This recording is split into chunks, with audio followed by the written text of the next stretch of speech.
बहू बनी ड्राइवर। मंजित की शादी रोहन से होती है। रोहन को नशे की बुरी लत लगी होती है। एक दिन, अरे माँ, मेरा एक साइड का शरीर काम नहीं कर रहा है। मैं आज खेतों में कैसे जाऊंगा? अरे बेटा, ऐसा ना बोल। तेरे पापा के जाने के बाद से तू ही घर चलाने का सहारा है। मैं डॉक्टर को बुला लाती हूँ। देखिए बहन जी, रोहन के शरीर के एक साइड में लकवा है। अब वो कभी ट्रैक्टर नहीं चला पाएगा। घर में मनहूसियत का माहौल हो जाता है। लीजिए माँ जी, रोटी खा लीजिए। अरे बेटा, मुझे तो भविष्य की चिंता हो रही है। मेरा एक ही बेटा है और वो भी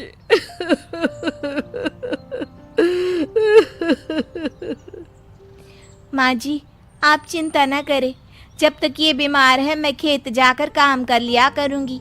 वैसे भी नशे के कारण इनका शरीर काफी कमजोर हो गया है। अगले दिन मंजीत खेत में जाकर काम कर शाम को घर लौटती है। ये ले बेटा, पानी पी ले। कैसा रहा काम का पहला दिन? माँ जी, काम तो ठीक है, लेकिन मैं अगर ट्रैक्टर चलाना सीख लूँ ना तो काम और भी आसान हो जाएगा।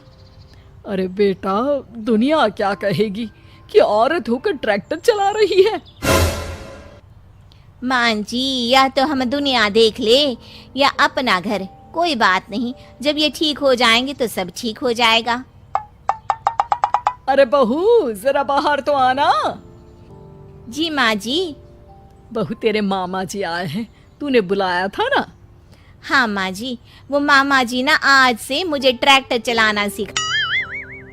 मंजित मामा से ट्रैक्टर चलाना सीखती है। वो मन लगाकर खेतों में काम करती है।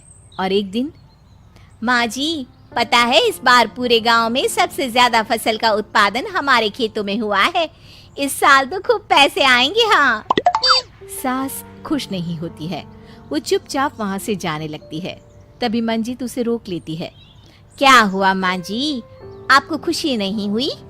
बेटा, आज डॉक्टर साहब बोल रहे थे कि रोहन के ठीक होने के लिए 5 लाख रुपए की जरूरत है।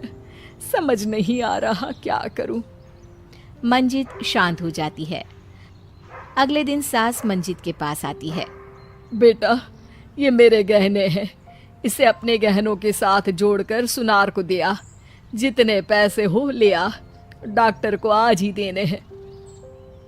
मंजित अपने गहने और सास के गहनों को लेकर दुकान में बेचकर पैसे लेकर घर आ जाती है। माँ जी, सिर्फ 3 लाख रुपए का ही इंतजाम हो पाया है। बाकी के पैसे कैसे आएंगे? बेटा, अब तो एक ही चारा है, हमें जमीन भी बेचनी पड़ेगी। माँ, खेत बेच देंगे तो खाएंगे क्या? अरे बेटा, कोई दूसरा चारा भी तो नहीं है। रोहन ठीक हो जाए तो वो मेहनत करके इससे भी बड़ी जमीन ले लेगा। सास बहू मिलकर खेत भी बेच देते हैं। अब पूरे पैसे लेकर सास डॉक्टर के पास जाती है। डॉक्टर साहब, ये लीजिए सारे पैसे। बस किसी तरह मेरे बेटे को ठीक कर दीजिए। आपका बेटा ठीक तो हो जाएगा, लेकिन 6 महीने का समय लगेगा। सास बहू सोच में पड़ जाते हैं कि अब तो कोई जरिया भी नहीं रहा जहां से उन लोगों को कमाई हो। अब कमाएंगे नहीं तो खाएंगे क्या? माँ जी, मेरे माता पिता ने लड़की होने के कारण मुझे ज्यादा पढ़ाया लिखाया नहीं, लेकिन ट्रैक्टर चलाना सीखकर मैं कुछ काम करने के लायक तो हो ही गई हूँ। अरे बेटा, ट्रैक्टर अब कहाँ चलाएगी? खेत तो बिक गए हैं। माँ जी, मैं किसी और के खेतों में दिहाड़ी में काम कर लूंगी, कुछ तो पैसे आएंगे ही ना। ये कहकर मंजित काम करना शुरू कर देती है। जैसे तैसे उन पैसों से गुजारा चल ही रहा था। माँ जी, पास के अस्पताल से मुझे नौकरी के लिए ऑफर आया है। पैसे भी ये 4 गुना ज्यादा मिलेंगे और अब खाने पीने दवाई के साथ हम कुछ पैसे भविष्य के लिए भी जोड़ पाएंगे। लेकिन काम क्या है बहू? माँ जी, मुझे अस्पताल की एम्बुलेंस चलानी है। अरे, तू तो मेरी बहू नहीं, बेटा है बेटा। जरूर जा बेटा।